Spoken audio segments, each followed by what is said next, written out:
The first snowfall of October shouldn't have happened in Millbrook, Vermont, but there it was, turning Route 4 into a treacherous ribbon of ice. Jake Morrison was driving home from his daughter's parent-teacher conference when he spotted the overturned Tesla, its sleek black frames stark against the white birch trees. Steam rose from the crumpled hood as he approached his work boots crunching through the fresh powder. Inside, a woman in a blood-stained designer suit lay unconscious, her dark hair fanned across shattered glass. Without thinking, he pulled out the red knit scarf from his jacket, the last thing his late wife Sarah had made before cancer took her, and pressed it against the stranger's bleeding temple. When her eyes opened and locked onto his, she whispered something that made his blood freeze. He couldn't have known that this woman bleeding in his arms held the power to give him everything he'd lost, and he certainly couldn't have imagined why he would walk away from it all. Millbrook was the kind of town where everyone knew your coffee order and your grandmother's maiden name. Population 30,000 on a good day, nestled between rolling hills that turned amber and crimson each fall. Jake Morrison had moved here 3 years ago with his 8-year-old daughter Emma, seeking the kind of peace that only small towns could offer. His wife Sarah had died 6 months before the move, and the city held too many memories of hospital corridors and sleepless nights. Here in Millbrook, Jake ran Morrison's garage on Main Street, fixing pickup trucks and lawnmowers for neighbors who paid in cash, and homemade apple pie. The red brick building had been a hardware store in the 1950s, and Jake had kept the original tin ceiling and wood floors when he converted it into his workshop. Emma's drawings decorated the office walls, and a coffee pot that had seen better days gurgled constantly on a table made from sawhorses and plywood. It wasn't much, but it was theirs. The woman who called herself Vicky claimed to be a marketing coordinator from Boston traveling through Vermont when the early storm caught her off guard. She sat in the emergency room of Millbrook General Hospital, her expensive clothes replaced with scrubs, accepting Jake's offer to drive her to the local inn. "My car's totaled," she said, her voice carrying an accent that didn't quite match her story. "I'll need to stay a few days while insurance sorts everything out." Jake noticed how she observed everything during the short drive to Miller's Inn. The outdated medical equipment, the small-town newspaper headlines. The way the receptionist called everyone by their first name. Her eyes held the calculating gaze of someone who saw opportunity where others saw simplicity. When she asked about local businesses and employment rates, her questions felt more like market research than casual curiosity about her temporary home. At the inn, Mrs. Miller fussed over Vicky like a mother hen offering homemade soup and extra blankets. "Poor dear," she murmured to Jake as they watched Vicky sign the register. "City folks aren't used to our Vermont winters." But Jake had noticed Vicky's expensive watch, the way she automatically reached for a phone that wasn't there, and the practiced ease with which she had deflected personal questions. Something about her didn't add up. The next morning, Vicky appeared at Morrison's garage carrying the red scarf freshly laundered and folded with military precision. "I wanted to return this," she said, extending it toward Jake like an offering. "It meant something to you, didn't it?" The question was asked softly, without the prying tone of someone seeking gossip. Her brown eyes held genuine concern, and Jake found himself studying her face more carefully than he had the night before. Jake's hands trembled slightly as he accepted the scarf, remembering Sarah's fingers working the yarn during her final weeks of chemotherapy. "She made it for me," he said simply, not trusting himself to say more. The cable pattern was intricate, requiring hours of concentration that had helped Sarah focus on something besides the pain. It had taken her 3 months to finish working between treatments and doctor appointments. Vicky nodded, her brown eyes softening with what looked like genuine understanding. She had beautiful hands, she observed, studying the intricate cable pattern. This took her months to finish. Something in her voice made Jake look up sharply. The comment was too specific, too knowledgeable. But Vicky had already turned her attention to his workspace, running her fingers along the edge of his tool bench with surprising familiarity. "You know something about knitting?" Jake asked carefully, folding the scarf and placing it in his jacket pocket. Vicky's hand stilled on the bench, and for a moment her carefully composed expression flickered. "My grandmother taught me," she said.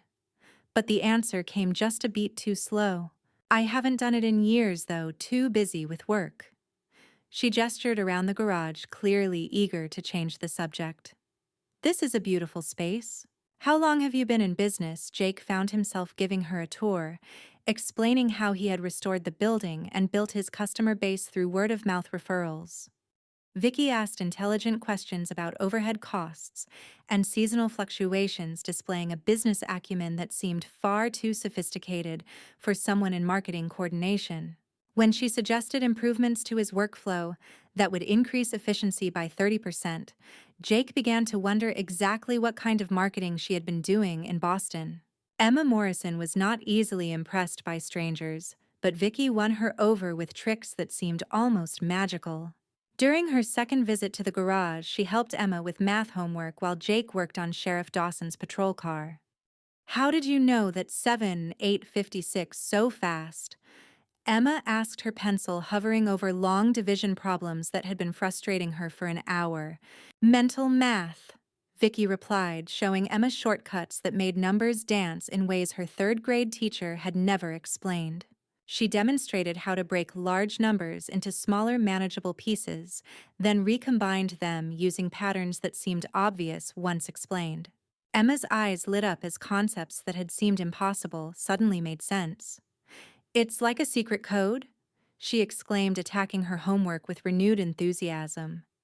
Dig watched from beneath the hood of the patrol car, noting how Vicky's explanations used terms like algorithms and computational thinking, language that seemed far too sophisticated for a marketing coordinator. When Emma asked Vicky about her job in Boston, the woman's answer came just a beat too slow, as if she were consulting an internal script. "I help companies figure out what customers want," she said vaguely. "It involves a lot of research and analysis." "Do you like it?" Emma impressed with the relentless curiosity of childhood. Vicky was quiet for a long moment, staring at the math problems scattered across the desk. "I used to think I did," she said finally, "but lately I've been wondering if there might be something better out there." The wistfulness in her voice made Jake pause in his work, and he found himself listening more carefully to the conversation happening at his makeshift desk. The garage became Vicky's unofficial second home over the following week. She claimed to enjoy the peaceful atmosphere while waiting for her replacement vehicle. But Jake noticed how she studied his repair processes with the intensity of an engineer. She knew the difference between metric and standard tools without being told, could identify engine problems by sound alone, and once prevented him from making a costly mistake by pointing out a hairline crack in a cylinder head that he had missed. When Mrs. Henderson's ancient Buick developed a mysterious electrical problem that had stumped Jake for 2 days, Vicky suggested checking the ground wire connections in a specific sequence that solved the issue immediately. Lucky guess," she said when Jake raised his eyebrows, but her hands had moved with the confidence of someone who had intimate knowledge of automotive electrical systems. Her questions about the garage's business operations, cash flow, customer retention, expansion possibilities felt more like market research than casual curiosity. "You seem to know a lot about cars for someone in marketing," Jake observed one afternoon as they shared coffee and donuts from Baker's Dozen down the street. Vicky's cup paused halfway to her lips, and he saw that telltale flicker of uncertainty cross her face. "I had a boyfriend in college who was an engineering major," she said carefully. "I picked up a few things hanging around his workshop." But the explanation felt rehearsed, and Jake found himself wondering what else she might be hiding. One evening, as autumn deepened into the kind of cold that promised an early winter, Jake found Vicky sitting on his front porch steps when he returned from picking up Emma from soccer practice. She wore jeans and a borrowed sweater from Mrs. Miller, looking more vulnerable than he had ever seen her. The porch light cast shadows across her face, highlighting the exhaustion she had been hiding behind careful makeup and professional composure. "The inn is nice," she said, wrapping her arms around her knees like a shield. "But it's lonely eating dinner by yourself every night." Her voice carried a note of sadness that seemed to come from somewhere deeper than temporary displacement. Jake hesitated, thinking of the extra place setting that had remained unused for 3 years. The dining room table that seemed too large for just him and Emma. The smart thing would be to maintain boundaries to keep this mysterious woman at arm's length until her business in Millbrook was finished. But something in her posture, the way she held herself like someone trying not to take up too much space, reminded him of Emma during those first difficult months after Sarah's death. "Emma has been asking when you're coming for dinner," he said, which was true enough. His daughter had mentioned Vicky at least once during every meal that week, wondering aloud why nice people had to eat alone when there was plenty of room at their table over pot roast and mashed potatoes. Vicky listened to Emma's stories about school with the attention of someone starved for normal family conversation. She helped clear dishes without being asked, knew instinctively that Jake took his coffee black, while Emma preferred milk, with just a touch of cocoa powder, and somehow transformed their quiet dinner routine into something that felt dangerously close to complete. When Emma asked if Vicky would read her bedtime story, Jake found himself holding his breath until she said yes. After Emma was tucked into bed, Jake and Vicky sat on the front porch drinking coffee and watching the stars emerge over Millbrook's quiet streets. "Tell me about your family," Jake said, genuinely curious about the woman who had somehow become part of their evening routine. Vicky was quiet for so long that he wondered if she had heard the question. When she finally spoke, her voice was carefully neutral. "There isn't much to tell. My parents died when I was young, and I was raised by my grandmother until she passed away during my senior year of college." She sipped her coffee, staring into the darkness beyond the porch light. "I've been on my own ever since. Work became everything because there wasn't anything else." The simple statement held years of loneliness, and Jake found himself wanting to ask more questions, while simultaneously respecting her obvious desire for private. "This sounds like a hard way to live," he said instead, thinking about the community that had embraced him and Emma when they needed it most. Vicky turned to look at him, and in the dim light he could see something that looked like surprise in her eyes. "Most people think independence is admirable," she said. "The ability to rely only on yourself to make your own success without depending on anyone else." "Independence is one thing," Jake replied, watching a neighbor's cat pick its way across the frost-covered lawn. "Isolation is something else entirely. People aren't meant to go through life alone." He thought about the meals shared with neighbors, the way Mrs. Henderson checked on Emma when he had to work late. The informal network of support that had made single parenthood manageable. Community matters, family matters, even when it's not the family you were born with. The first crack in Vicky's carefully constructed facade appeared on a Tuesday afternoon when her phone rang during lunch. Jake was replacing brake pads on the town sheriff's cruiser when he heard her voice change completely. Crisp, authoritative, and speaking in rapid-fire technical jargon that made his blood run cold. "The Q3 projections are unacceptable," she was saying. "Market penetration in the Northeast Corridor is below threshold, and if we can't achieve better positioning by year-end, the board will start asking questions none of us want to answer." She ended the call quickly when she noticed him listening, but not before Jake caught the name TechFlow and felt his world tilt off its axis. The wrench slipped from his suddenly nerveless fingers, clattering to the concrete floor with a sound that seemed unnaturally loud in the silent silence. TechFlow Industries, the name that had haunted his nightmares for 3 years. The company that had destroyed his career and contributed to his wife's death through months of legal stress and character assassination. Jake continued working on the brake system with hands that suddenly felt unsteady, his mind racing back to a conference room in Boston, where that same company name had been stamped on termination papers and non-disclosure agreements. The coincidence seemed impossible, but pieces were starting to form a picture that made his chest tight with old anger and fresh betrayal.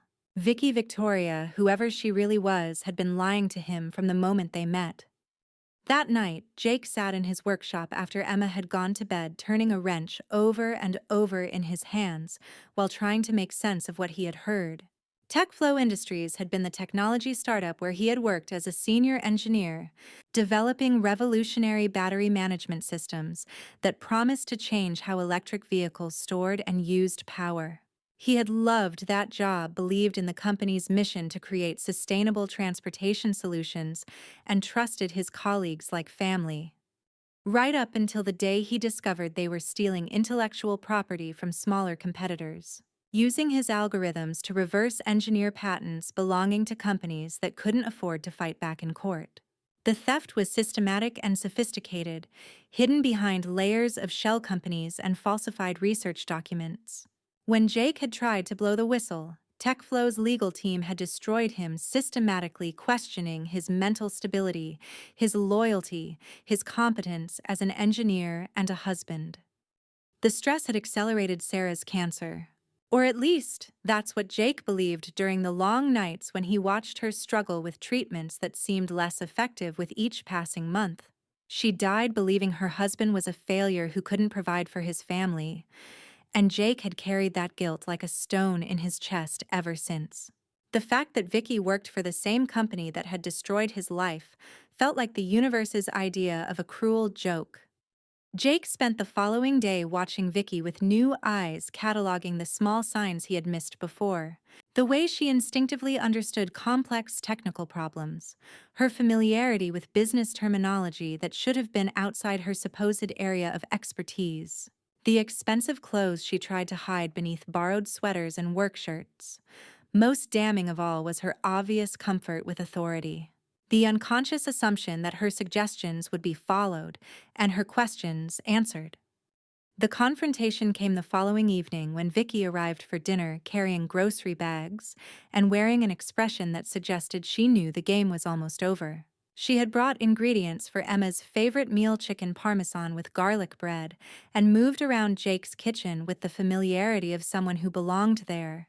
But Jake waited until Emma was absorbed in homework before speaking, his voice carefully controlled, despite 3 years of suppressed rage. "I know who you are," he said quietly, setting down his coffee cup with deliberate precision. "Victoria Chen, Chief Executive Officer of TechFlow Industries." The words hung in the air between them like an accusation, and Jake watched Vicky's hand still on the pasta she was preparing. When she turned around, her face had transformed into something he barely recognized. Gone was the soft vulnerability he had grown to care for, replaced by the calculating intelligence of a woman who had built a technology empire before her 30th birthday. How long have you known?" she asked, her Boston accent now perfectly crisp and professional. The transformation was so complete that Jake wondered if anything about the woman he had been falling in love with was real. The thought made his chest tight with a pain that had nothing to do with old grievances and everything to do with fresh betrayance yesterday. "The question is, why are you here? What kind of sick game is this?" Jake's voice rose despite his efforts to stay calm, and he saw Emma's head lift from her homework in the next room.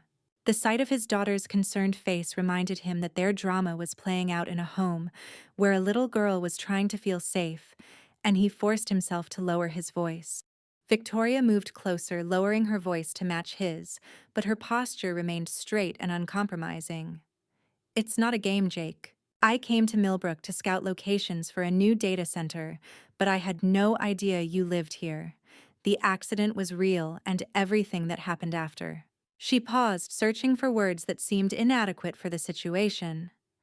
"Everything I've felt these past 2 weeks has been real." Jake laughed bitterly, the sound harsh in the warm kitchen that had become a sanctuary for all of them. "Felt. You destroyed my life. You killed my wife, as surely as if you had pulled a trigger." The accusation was unfair, and he knew it. Sarah's cancer had been diagnosed before the TechFlow scandal, but 3 years of grief and anger had found their target. And now you want to destroy this town too. Turn it into another monument to corporate greed. The words hit Victoria like physical blows, and Jake saw her carefully maintained composure crack. "I didn't know about Sarah." she whispered, her professional facade crumbling. I didn't know she had died. I thought you had just moved on, found another job, rebuilt your life somewhere else. Her voice broke on the last words, and for a moment she looked like the vulnerable woman who had shared dinners with his family, not the corporate executive who had signed his termination papers. Emma appeared in the kitchen doorway, her homework forgotten, sensing the adult tension that filled the room like smoke. Dad, is everything okay?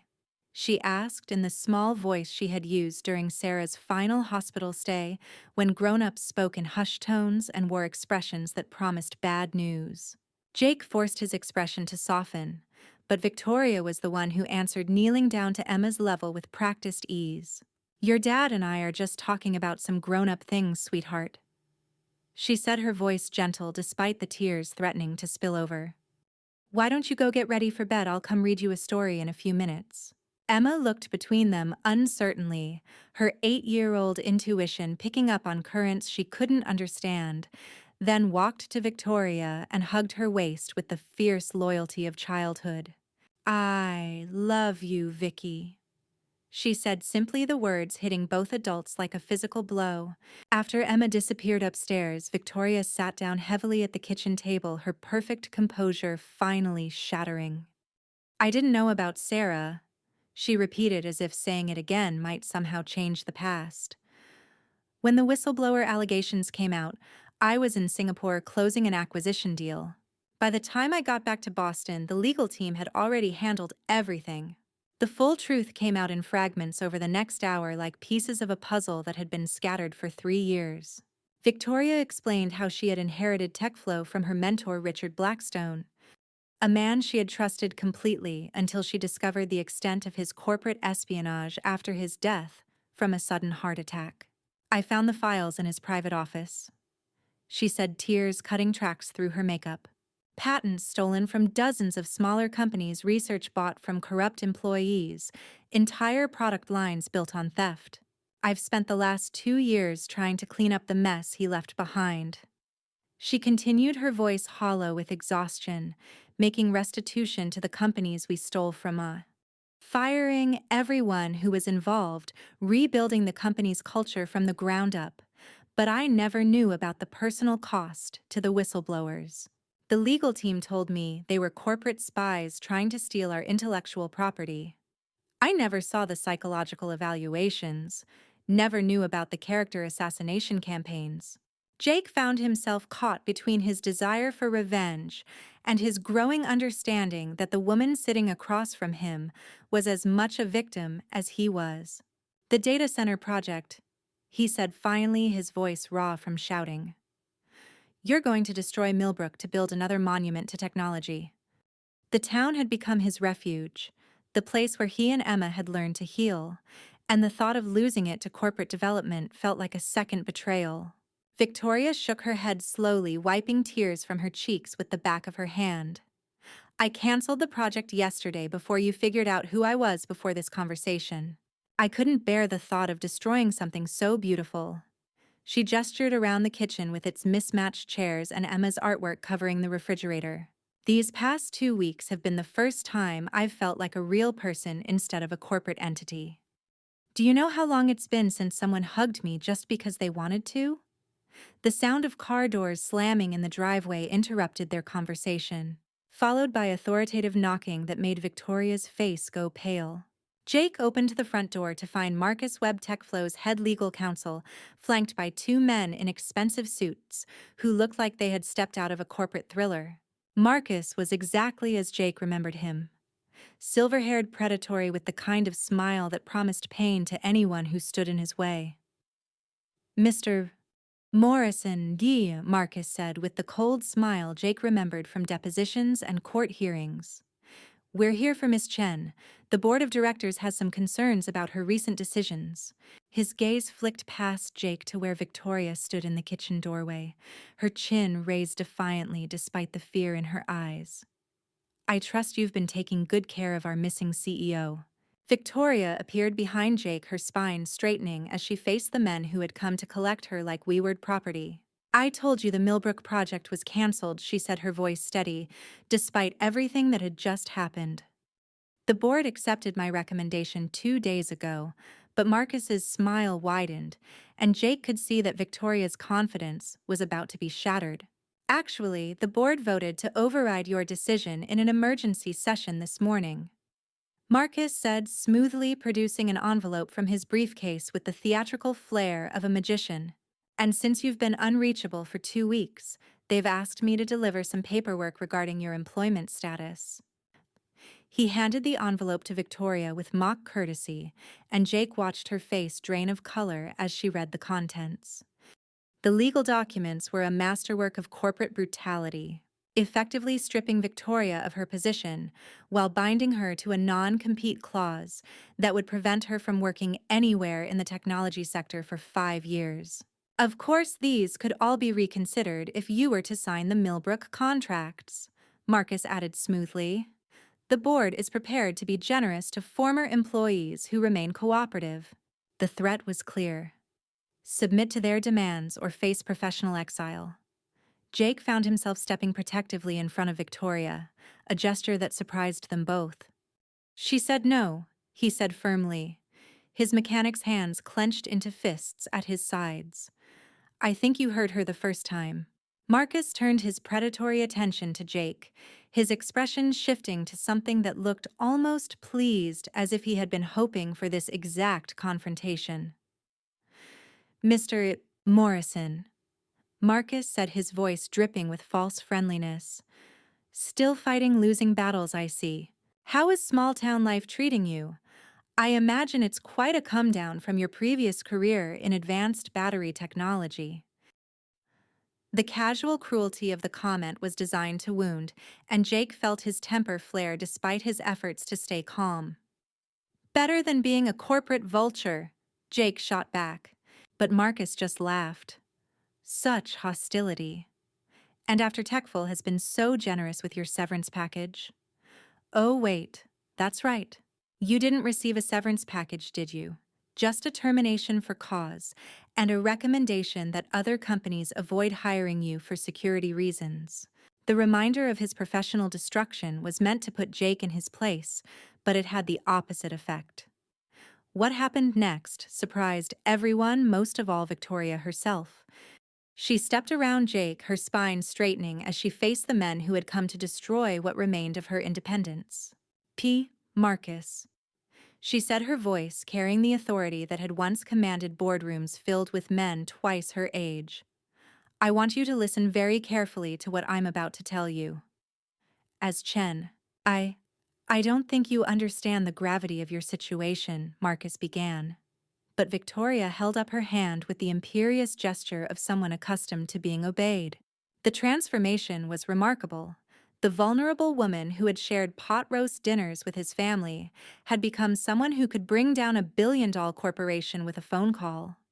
I have copies of every email, every document, every recorded conversation from Richard Blackstone's files, she said, her voice never wavering. Including the ones that detail exactly how TechFlow acquired its most profitable patents through corporate espionage, employee bribery, and systematic theft of intellectual property. Marcus's confident expression faltered slightly, and Jake saw uncertainty creep into the lawyer's calculating eyes. I think you're bluffing, Marcus said, but his voice lacked its earlier conviction. Victoria smiled, and Jake saw glimpses of the formidable executive she had been before guilt and isolation had driven her to this small Vermont town. Would you like me to start with the Morrison case? I have the complete file, including the psychological evaluations your team fabricated, the medical records you illegally obtained, and the witness statements you coerced through financial intimidation. The silence that followed was deafening, broken only by the sound of Emma's footsteps upstairs as she got ready for bed. Jake watched this corporate showdown with growing amazement, finally understanding the full scope of Victoria's power and the courage it took for her to walk away from it. But he also saw the cost. The way her hands shook slightly despite her steady voice, the exhaustion in her eyes that spoke of battles fought in boardrooms and courtrooms, where mercy was a luxury no one could afford. Here's what's going to happen. Victoria continued, her voice as cold and precise as a surgical instrument. You're going to tear up those papers and drive back to Boston. The Millbrook project stays canceled permanently, and TechFlow will issue formal apologies and financial compensation to every person whose life you destroyed with fraudulent evidence and character assassination. Marcus attempted to interrupt, but Victoria's raised hand silenced him again. I'm not finished, she said, with the kind of authority that brooked no argument. Jake Morrison will receive a settlement of $500,000 and a public acknowledgement that his termination was unjustified and based on falsified evidence. Mrs. Sarah Morrison's medical expenses, which were exacerbated by the stress of your legal campaign, will be paid in full, with interest. And if the board has any problem with these terms, I'll be happy to discuss the matter with the Securities and Exchange Commission, the Federal Bureau of Investigation, and every technology journalist from here to Silicon Valley. Jake felt his knees go weak as he processed what Victoria was offering. Not just financial compensation, but public vindication and Sarah's medical bills, which had haunted him for 3 years. The money would secure Emma's college education and allow him to expand the garage, but more importantly, it would clear his name and honor Sarah's memory. He looked at Victoria with new eyes, seeing not just the corporate executive, but the woman who was willing to sacrifice everything to make things right. Marcus and his associates exchanged glances, clearly conducting a silent conference about damage control and acceptable losses. Finally, Marcus pulled out his phone and walked to the far end of the porch, speaking in urgent whispers to whoever answered his call. The conversation lasted nearly 20 minutes, punctuated by increasingly heated exchanges that carried clearly in the cold night air. When Marcus returned, his predatory smile had been replaced by the tight expression of someone who had just lost a high-stakes negotiation. The board accepts your terms, he said through gritted teeth, contingent on your signing a comprehensive non-disclosure agreement regarding all TechFlow business practices past and present. He produced new documents from his briefcase, these ones considerably shorter and less aggressive than the termination papers. Agreed, Victoria said without hesitation. With one additional condition, TechFlow will establish a whistleblower protection fund to provide legal and financial support for employees who report corporate misconduct. The fund will be administered by an independent third party and funded with $10 million annually for the next 5 years. The demand was audacious, and Jake saw Marcus's jaw clench with barely suppressed rage. That's acceptable, Marcus said finally, clearly communicating with his superiors through some invisible signal. The paperwork will be completed within 48 hours, and Mr. Morrison's settlement will be transferred immediately upon execution. He gathered his documents with sharp, angry movements, his professional composure cracking under the strain of unconditional surrender.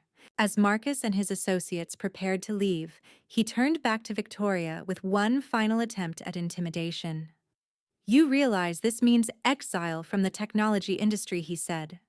No major corporation will hire you after this, and starting your own company will be nearly impossible without connections and capital. But Victoria just smiled, the expression genuinely peaceful for the first time since Jake had known her. Good, she said simply. I'm tired of being the kind of person who has to worry about things like that.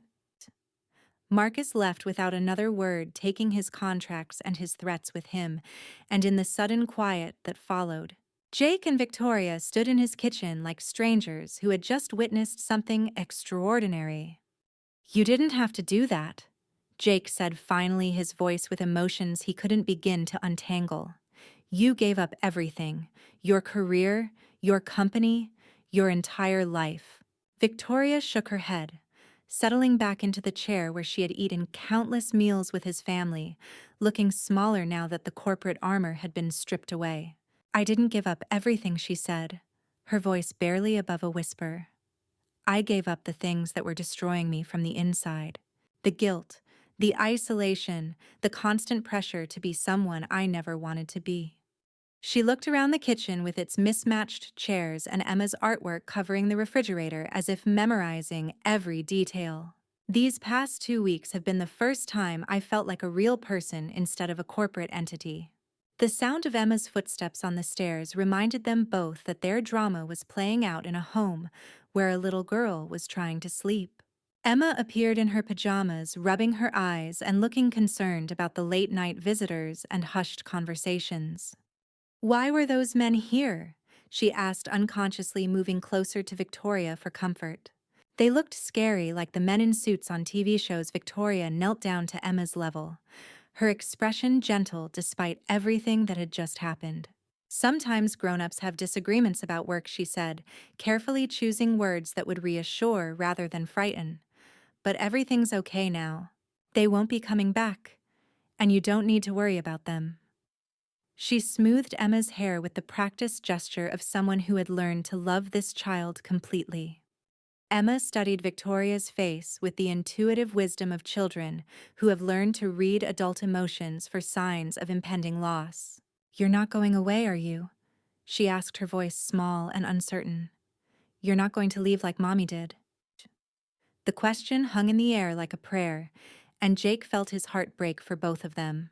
His daughter, who had already lost one mother, and Victoria, who had found the family she had never known she wanted. Victoria looked at Jake over Emma's head, asking a question with her eyes that he wasn't sure he was ready to answer. 3 years of grief and anger war with 2 weeks of growing feelings he had thought were dead forever.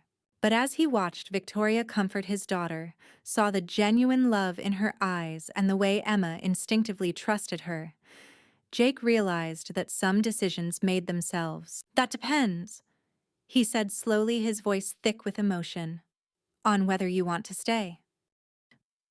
Victoria's eyes filled with tears, but she was smiling through them with an expression of hope he had never seen before. "I don't have anywhere else to go," she admitted, her professional mask finally completely gone. "Tech flow was my whole life. I don't know how to be anything else." Jake thought about second chances and the red scarf upstairs in his dresser drawer, the one Sarah had knitted while talking about forgiveness and letting go of anger. He thought about the settlement money that would secure Emma's future and the vindication that would finally lay Sarah's memory to rest. But mostly he thought about the woman kneeling beside his daughter who had given up everything to make amends for crimes she hadn't committed. "Maybe it's time you learned," he said, reaching for her hand and feeling the calluses that had developed from 2 weeks of honest work. "We could figure it out together."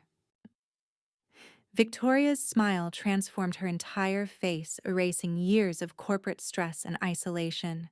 And when Emma hugged them both with the fierce joy of a child whose prayers had been answered, Jake knew they had found something worth more than all the patents and legal settlements in the world. 6 months later, spring came early to Millbrook, bringing with it the kind of renewal that small towns celebrated with maple syrup festivals and community garden plantings. Jake stood in the doorway of Morrison's garage, watching Victoria teach Emma how to change the oil in Mrs. Henderson's ancient Buick. The garage had expanded to include the building next door, creating space for Victoria's technology consulting business and a proper office where Emma could do homework after school. Victoria had traded her designer suits for coveralls and work boots, though she still moved with the precision of someone accustomed to making million-dollar decisions. The settlement money from TechFlow had allowed them to modernize the garage's equipment and hire 2 part-time employees, but the real changes were harder to quantify. The way Victoria hummed while cooking dinner, the easy intimacy of shared morning coffee, the sound of Emma's laughter filling rooms that had been too quiet for too long. "Hand me that wrench, Emma," Victoria said, her voice carrying the patient tone of someone who had learned to find joy in small accomplishments. Emma complied with the serious concentration of a student eager to learn, and Jake marveled at how naturally they had fallen into the rhythm of family life. Victoria had adapted to small-town routines with the same intensity she had once brought to corporate acquisitions, joining the school board and volunteering at the annual Harvest Festival.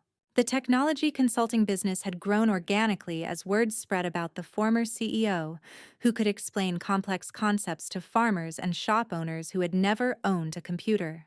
Victoria helped local businesses set up simple websites, taught senior citizens how to video chat with grandchildren, and consulted with regional manufacturers about automation and efficiency improvements. It was work that mattered in ways that quarterly profit reports never had. Emma had blossomed under Victoria's attention, her math grades improving dramatically, and her confidence growing with each passing week. Mom Vicky says I could be an engineer like she used to be, Emma had announced one evening. The casual use of the title making both adults pause with emotion. Victoria had never asked Emma to call her mom, but the 8-year-old had made the decision herself, explaining that Mommy Sarah will always be my first mom, but Mom Vicky is my now mom. Victoria had learned to knit, though her scarves bore little resemblance to Sarah's intricate patterns. Practice makes perfect, she would say, examining her uneven stitches with the same analytical mind that had once optimized supply chains and maximized market penetration. Jake kept Sarah's red scarf in his dresser drawer, carefully preserved alongside their wedding photos and Emma's baby pictures. But Victoria's imperfect attempts at the craft had created new traditions that honored the past while embracing the future. On a warm evening in May, Jake found Victoria sitting on their front porch swing, working on a small red scarf that was clearly meant for Emma. The sight of her hands moving yarn in patterns similar to Sarah's made his chest tight with emotions he was still learning to navigate. The evening air carried the scent of apple blossoms from the neighbor's orchard, and somewhere in the distance, a lawnmower provided the steady soundtrack of suburban contentment. "Penny for your thoughts," Victoria said, without looking up from her knitting, her fingers working the yarn with increasing confidence. The phrase was one Sarah had used often, and hearing it from Victoria's lips created a bridge between past and present that felt both natural and profound. Jake settled beside her on the swing, the old chains creaking under their combined weight in a rhythm that matched his heart. "Just thinking about second chances," Jake replied, watching the way the porch light caught the auburn highlights in Victoria's hair. "About how sometimes the worst thing that happens to you leads to the best thing." The observation felt both profound and simple, like most truths that took years to understand.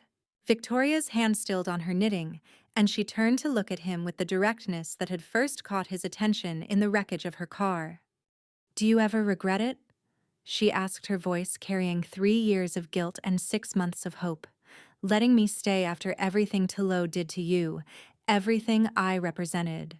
The question held layers of meaning about forgiveness and trust, about the courage required to love someone whose past was tangled with your greatest pain. Jake considered his answer carefully, knowing that some moments demanded complete honesty.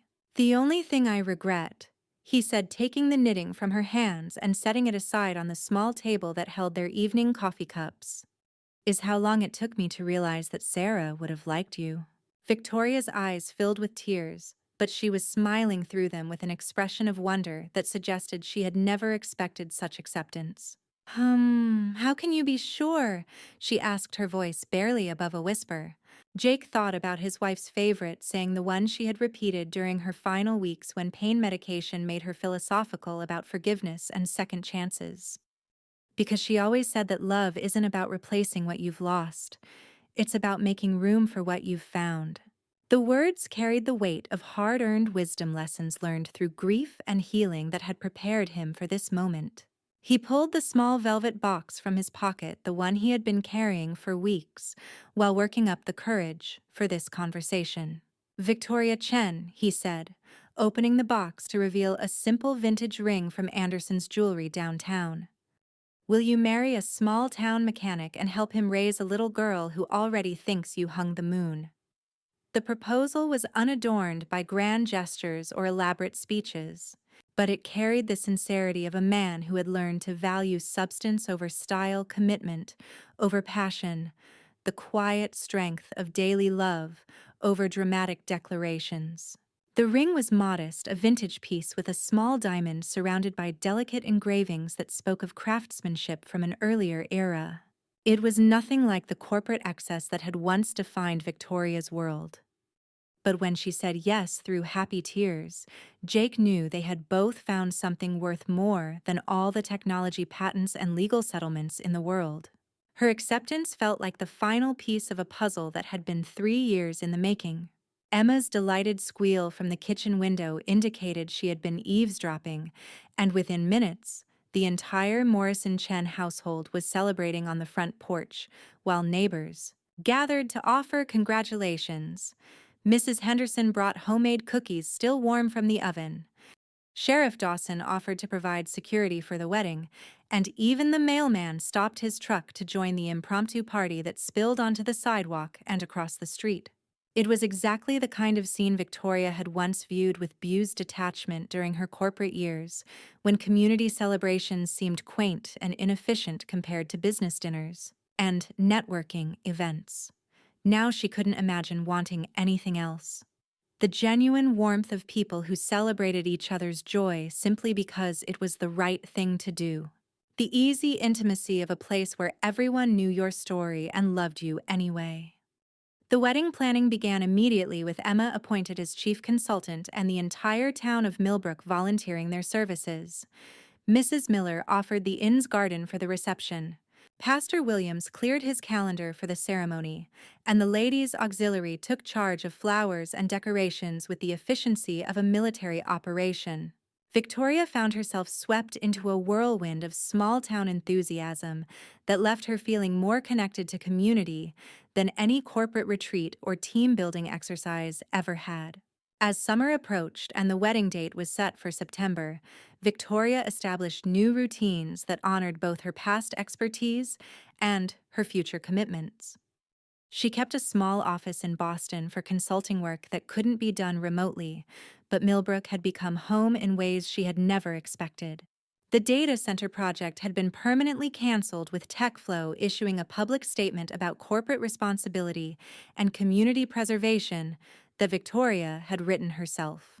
Other technology companies had approached the town with similar proposals over the months that followed, drawn by Vermont's reliable power grid and tax incentives for data infrastructure. But the residents had politely declined each offer, preferring their maple trees to server farms and their seasonal rhythms to the 247 demands of digital commerce. Some things Mayor Collins had said at the town meeting are worth more than the money they could bring. The red scarf Sarah had knitted remained in Jake's dresser drawer, carefully preserved alongside their wedding photos and Emma's baby pictures.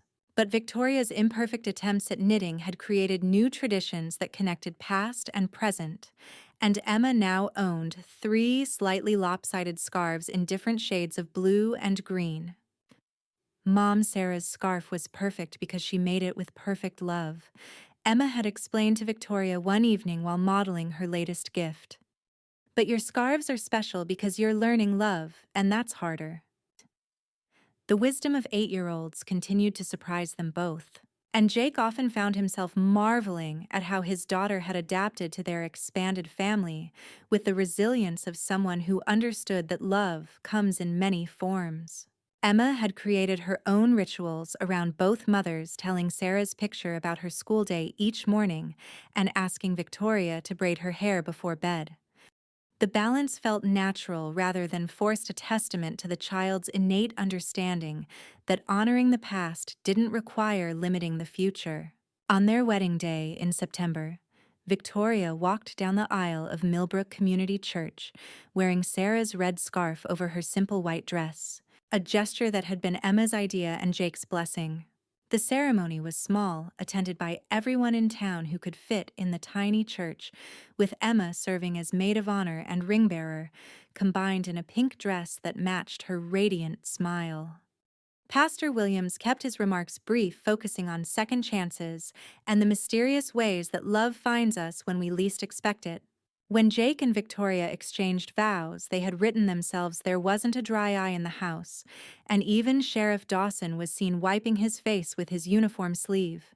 The vows spoke of forgiveness and growth, a family built through choice rather than circumstance, of love that encompasses loss without being diminished by it. The reception took place in Morrison's garage, transformed for the evening with string lights and homemade decorations that Victoria would have once hired event planners to create. The space that had become the foundation of their relationship now hosted their celebration.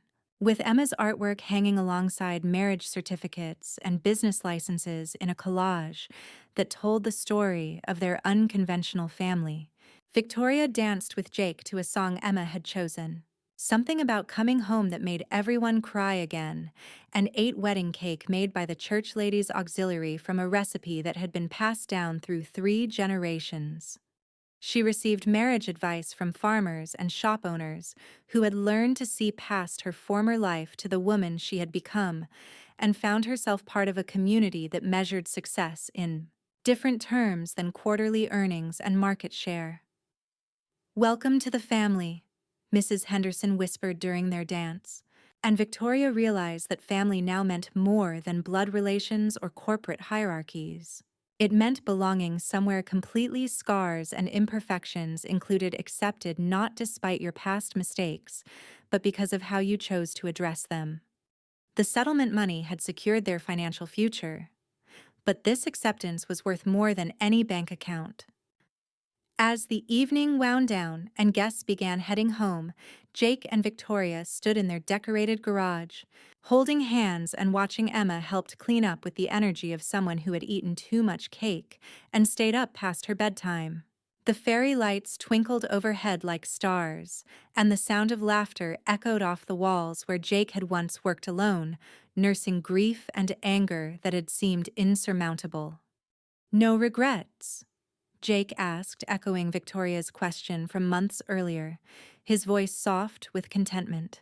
"Only one," Victoria replied, smiling as Emma tried to fold chairs that were taller than she was, with the determination of someone who refused to admit defeat. "I wish we could do it all over again, just to see the look on Marcus Webb's face when he gets our wedding announcement." They laughed together, two people who had found their way back from betrayal and loss to something neither had thought possible. The garage around them held the tools of Jake's trade and the remnants of their celebration. But more importantly, it contained the evidence of transformation from corporate executive to small-town consultant, from grieving widower hour to hopeful husband, from broken family to something beautifully whole. And in the soft glow of string lights and the sound of their daughter's laughter, they began the next chapter of a story that had started with a car accident and ended with a family. The red scarf that had bound Jake's wound had become the thread that with their lives together, proving that sometimes the most unlikely rescues save more than just a life. They save the possibility of love itself.